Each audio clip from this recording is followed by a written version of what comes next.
nakakatulala. Hindi naman siya pinilit na magkwento ni Carmelo, sa halip ay hinayaan lamang namin siya magpahinga pagdating sa bahay.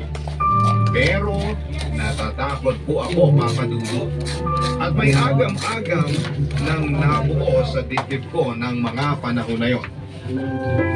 Nagkatotoo yon nang nakakitaan namin si Maxine ng mga sintomas ng pagbubuntis pagkaraan po ng ilang araw.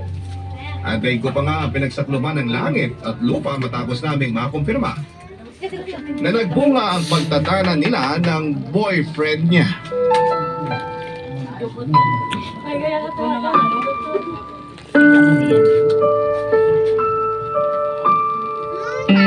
Nol.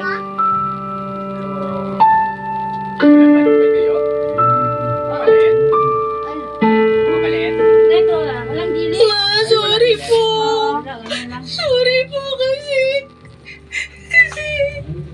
hindi ko po sinasadya yung pasamahin na loob niyo.